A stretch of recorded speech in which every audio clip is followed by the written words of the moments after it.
Alors bonjour à tous, alors on se retrouve pour la seconde partie des news de fin août 2023. Alors, je vous invite bien sûr à regarder les vidéos dans l'ordre, je donne toutes les explications dans la première. Je dis pourquoi pendant un certain temps je faisais plus ces news mensuelles, alors on va reprendre.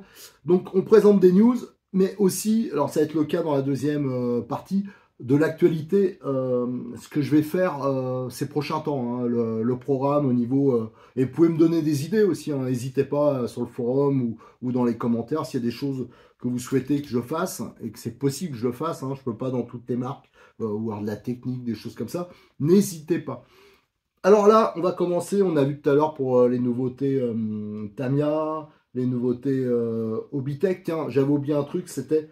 Je fais un rappel parce que j'ai eu le cas hier, sur les STX, MTX. Moi, cette caisse, maintenant, je la trouve, la version MTX, je précise bien MTX, je la trouve maintenant hyper aboutie. Ça marche super bien, ça passe partout, pour les gamins, c'est fiable, tout ça.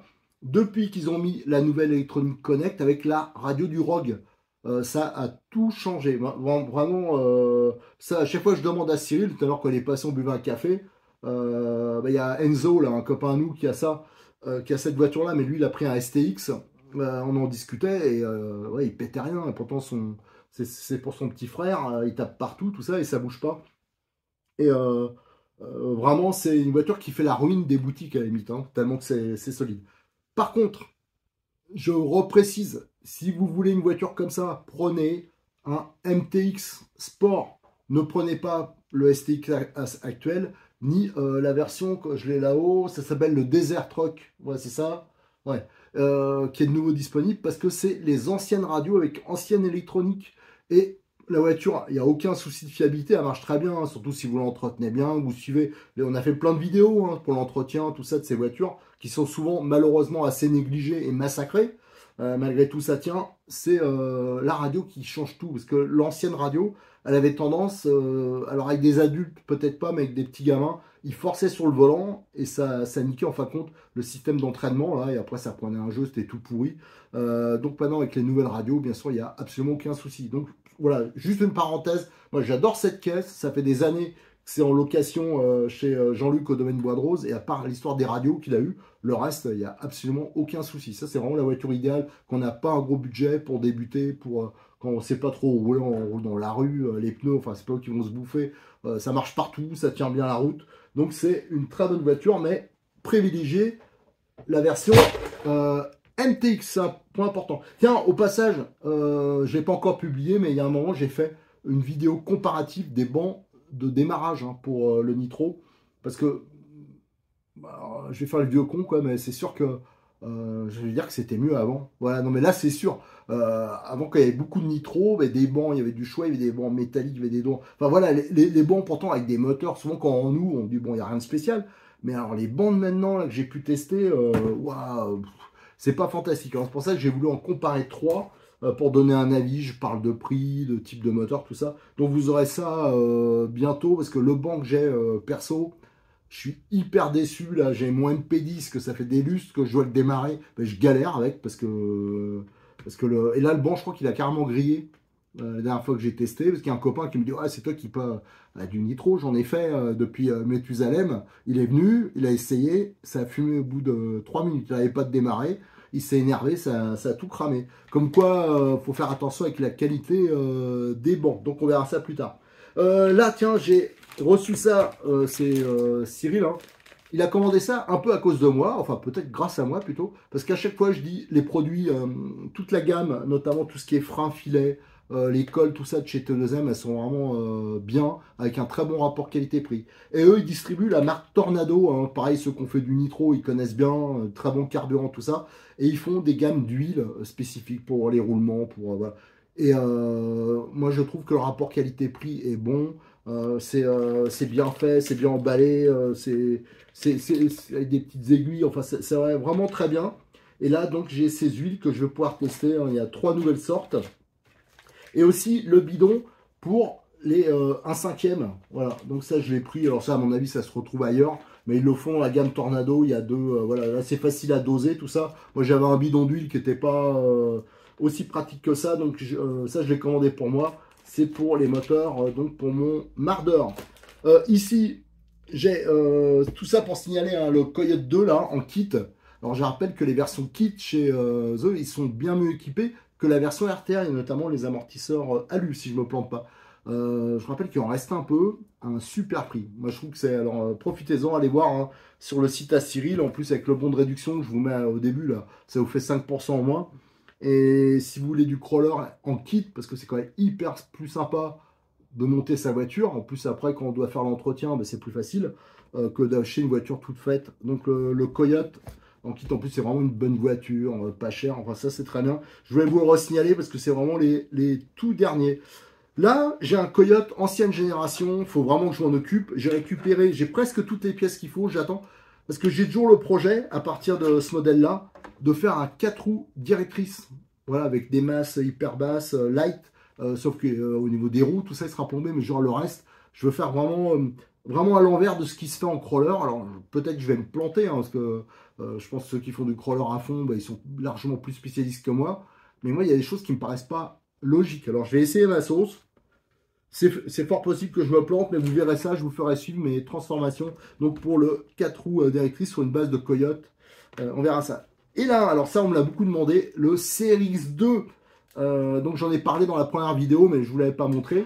Voilà, il en est là, hein. Il me reste donc à monter dans les roues, c'est fait, mais il me reste toute la partie radio et la commande de direction. Et après, il restera la carrosserie. Je rappelle, une superbe carrosserie de 504 Peugeot.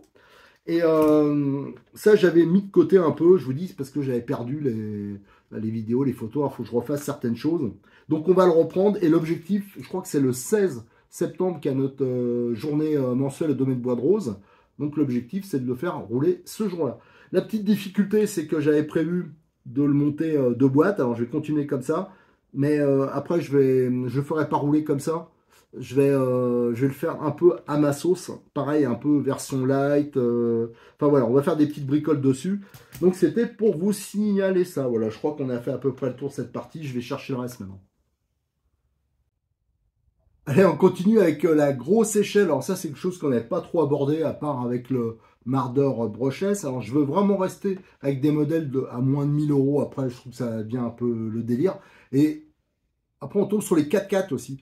Et en thermique, les 4x4, le niveau budget, c'est pour ça qu'on voit beaucoup de voitures avec beaucoup de pièces alu, des moteurs un peu préparés, des résonateurs, tout ça, parce que ça en prend plein la gueule. Tandis que le Marder, ça a beau être rustique. Là, je vous ai balancé déjà les vidéos du test, le premier roulage avec la version thermique. J'en avais fait plein avec la version Brochesse. Et vous voyez, malgré qu'ils sont en rodage, quand ça part, ça part, hein.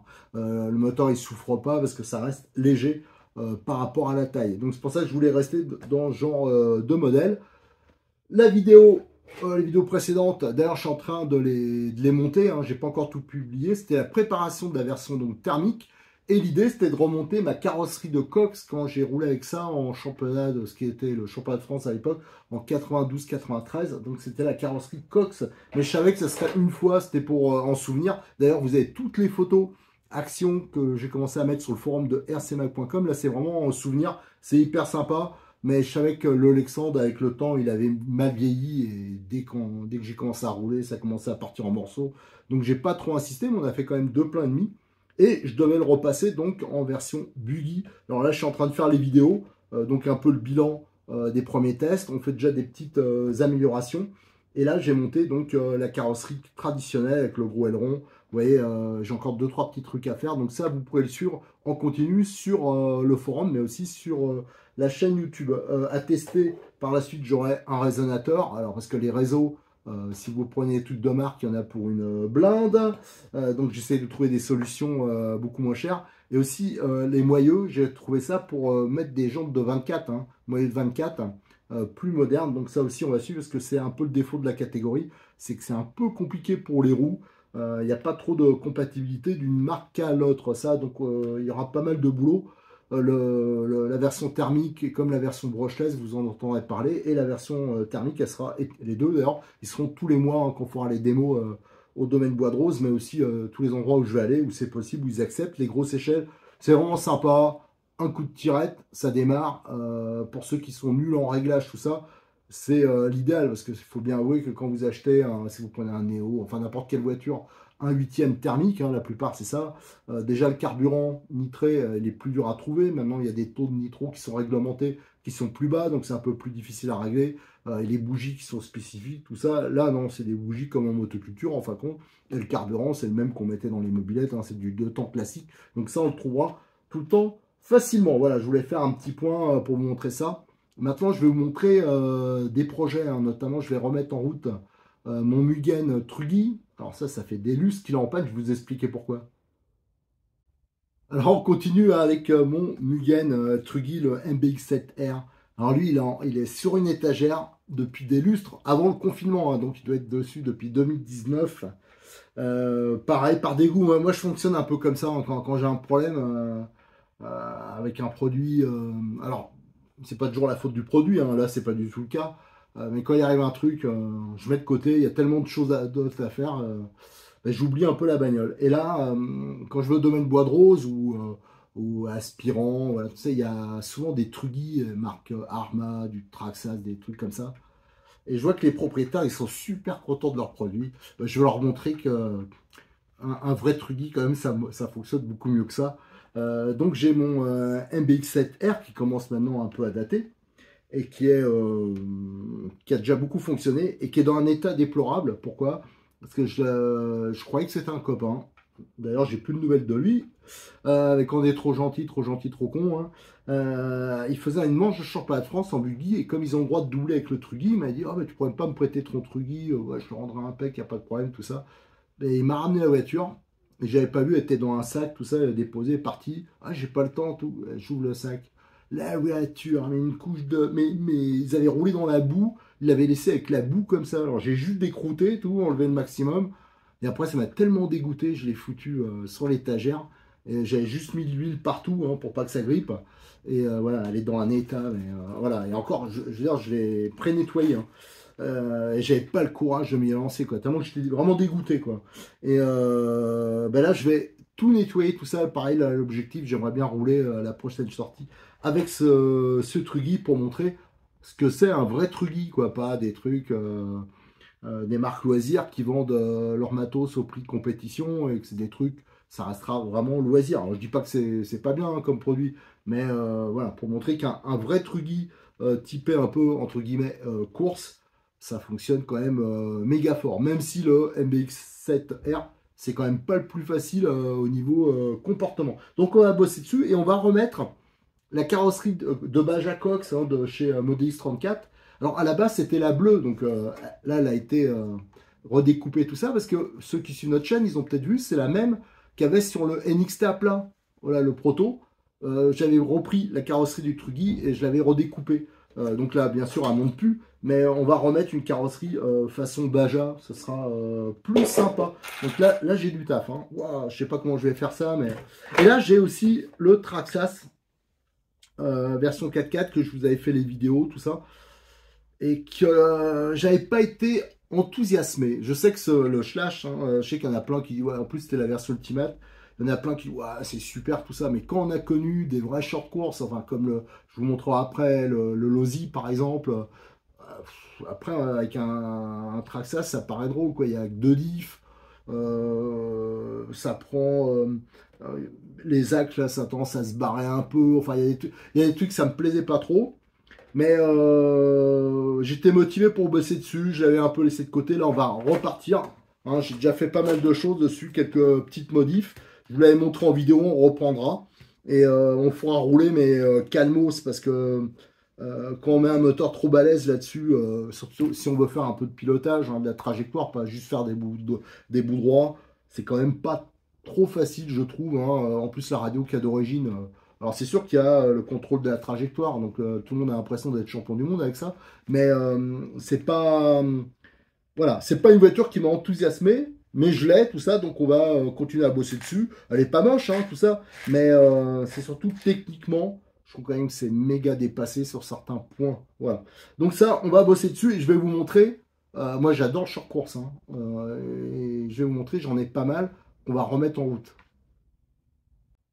Allez, on va finir par le short course, hein, parce que là, je veux refaire rouler du short course. Hein, on l'a vu déjà avec le Traxxas. Là, vous avez une carrosserie de Losi RTR. Alors, malheureusement, d'après, voilà, j'ai mal compris, mais on m'a dit qu'il ne fabriquait plus le SCTE.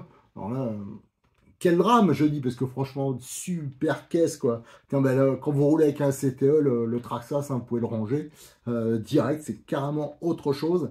Alors, moi, j'ai la boîte du 3.0, mais elle n'est pas complète. C'est une boîte que j'avais récupérée. Alors, il y a le châssis, quelques accessoires. Ça me sert plutôt de pièces, mais ça fait des lustres. Je crois que ça fait depuis 2013 ou 2014 quand on faisait le championnat, le RC Mac Brushless Tour. Il y avait une catégorie short course. On avait testé le 4x4. En fin de compte, c'est surtout les 4x2. Hein. Enfin, même ça a été que le 4x2 assez rapidement. Parce que les 4x4, c'était un peu le début du brushless. Alors, c'est vrai que ça chauffait, tout ça. Ce SCTE 2.0, c'était un peu le modèle haut de gamme. Hein. Et vous voyez, là, il est en configuration buggy 1/8. J'avais fait un buggy 1/8 light. Là, pareil, il y a des vidéos. Et j'avais fait 2 manches du championnat, ce qui était le championnat de France avec, dont une en 4.2 en traction. Et je l'avais gagné cette manche tellement que ça marchait. Parce que l'avantage, c'est que c'est une voiture, ça a la taille d'un 1/8, quand on met des roues 1/8. Donc j'avais mis un kit MIP pour les ailerons, les supports amortisseurs, tout ça. Et c'est hyper agréable à piloter. C'est un vélo. Ça fait pas de bruit, c'est léger, même en 2S, hein, donc c'est hyper économique. Donc ça, c'est une super caisse. Je l'avais mis un peu de côté, pourquoi? Parce que pour les pièges, j'avais peur. Donc, et c'était vraiment une voiture que je destinais vraiment un peu à la compète, quoi. J'avais peur sur des terrains comme ici, avec des cailloux, tout ça, de l'abîmer. Donc elle est encore en très très bon état, et j'ai quelques pièces, donc plus les pièces neuves, là, qui sont pour la plupart compatibles. Ben, je voudrais le repasser en short course. En plus, j'ai la carrosserie neuve, j'en ai une à peindre là. Donc, il suffit de remettre les supports alu, d'enlever le pare-choc devant, de remettre des roues qui vont bien, remettre le pare-choc avant qui est spécifique, tout ça. Donc, on va remettre ça en version short course. En plus, il était préparé. Donc, le gros avantage, hein, par rapport notamment au modèle Traxxas, c'est que là, il y a 3 diffs. Bon, et bien sûr, il y a les cales à lui, les cales comme un TT1 8e de compète. Hein, c'est super bien équipé et ça marche d'enfer. Donc voilà, ça, il va repasser en short course. Vous aurez les vidéos, je vous le ferai. J'en profiterai, tiens, je vais le pousser. Hop. Ici, ça, j'ai fait pas mal de manches aussi du RC Mac Brushless Tour. C'est un Doro motrice et c'est un Pro 2 de chez Proline. Ah ouais, pour ceux qui connaissent la marque Proline, ils n'imaginent pas que Proline a fait des voitures. Donc ça, c'était le Pro 2. C'était une voiture qui n'était pas donnée d'ailleurs et qui avait beaucoup de défauts, notamment de ne pas pouvoir régler, il n'y avait aucun pincement derrière, alors au niveau de tenue de roue c'était un peu chaud, mais j'aimais bien cette caisse, elle est bien équipée, c'était en fin de compte, ils avaient pris des accessoires qu'ils fabriquaient pour les slash de chez Traxxas, hein, je crois que c'est ça, et après du coup ils en ont fait une voiture, donc celui-là aussi, regardez, c'est des roues de TT 1/8, j'en avais fait un 4.2 pour la catégorie 4.2 1/8 qu'on faisait dans le championnat Brushless, et franchement elle n'était pas ridicule. Là aussi, c'est hyper économique d'usage, hein, pour un 1/8, parce que là, je le considérais comme un TT 1/8, parce qu'on roulait avec une batterie de 2S, et je peux vous assurer que ça roule plutôt pas mal. Allez, celui-là, on va le remettre aussi en version short course, donc il va falloir juste que je retire toutes les petites choses. Ça, par contre, j'ai de la pièce pour cette voiture. Et j'en ai encore un autre, là, qui a jamais roulé. J'avais récupéré ça, mais alors là, il y a un paquet d'années. C'est un serpent.